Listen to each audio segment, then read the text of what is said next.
আসসালামু আলাইকুম। ঘুরতে ঘুরতে কুষ্টিয়া জেলার প্রত্যন্ত গ্রাম অঞ্চলে এসে একটি কৃষকের ফসলি মাঠ দেখে মুগ্ধ হয়ে গেলাম।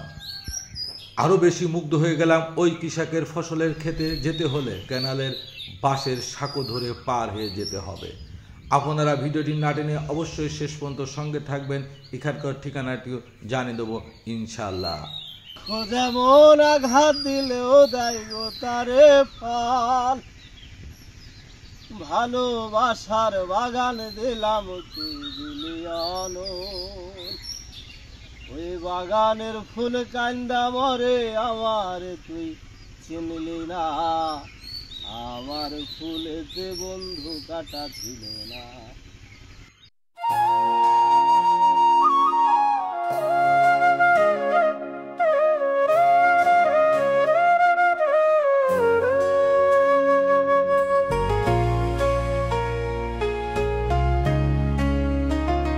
বহুকাল পরে বাঁশের সাঁকো দিয়ে ক্যানাল পার হয়ে কৃষকের সেই সোনালি গমের ক্ষেত দেখতে চলেছি। ভিতরটা অন্যরকম একটি অনুভূতি কাজ করছে।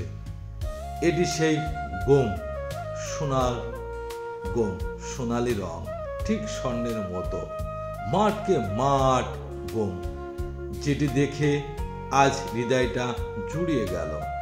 বহুকাল পরে এমন সুন্দর সবুজ এবং সোনালি একটি ফসলি ক্ষেত দেখতে পেলাম। আসসালামু আলাইকুম। নিজের মহিষ নাকি কাকা? কয়টা আছে? দুটোই। এই জায়গার ঠিকানা কি কাকা? খোদ কুষ্টিয়া সদর না? আমার সোনার বাংলাদেশ, আমি তোমায় ভালোবাসি। মাঠকে মাঠ চকচক করছে স্বর্ণে। কৃষি নির্ভরশীল বাংলাদেশ, আমার সোনার বাংলাদেশ, আমি তোমায় ভালোবাসি। কৃষি নির্ভরশীল বাংলাদেশ, এমন একটি সুন্দর জায়গা আসতে পেরে নিজের কাছে যে কেমন লাগছে বলে প্রকাশ করতে পারবো না। এই মাঠটি চলার পথে দেখতে পেলাম। আরো সুন্দর একটি বিষয় হলো যে মাঠে আসতে হলে ক্যানাল পার হতে হয় বাঁশের সাঁকো দিয়ে। তাই অনেক কাল পরে সেই বাঁশের সাঁকো বেয়ে এই মাঠটিতে আসতে পেরেছি। কৃষকের ফসলের ঘ্রাণ নাকে নিয়ে আসার সঙ্গে সঙ্গে নিজের মধ্যে আলাদা একটি অনুভূতি প্রকাশ পেল। যেহেতু আমি নিজেও একটি কৃষকের সন্তান। দেখুন লাল শাক কি সুন্দর তকতক করছে, দেখলেই মনে হচ্ছে ছিঁড়ি নিয়ে চলে যায় বাড়ি।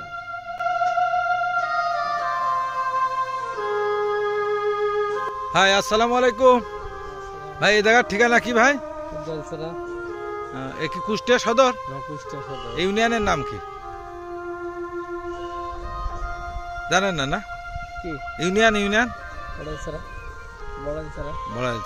এই আপনারা এই সাঁকো বেয়ে মাঠে আসা যাওয়া করেন?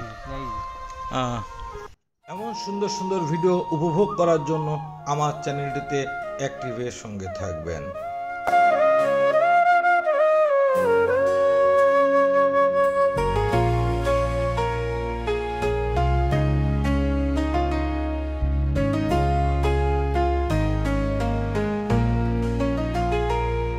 আসুন আমরা প্রত্যেকটা মানুষ সর্বপ্রথম সম্মান কৃষকের করি, শ্রদ্ধা কৃষকের করি। কৃষকের গায়ের গন্ধ আসলেই সুগন্ধি হিসেবে ভাবা উচিত।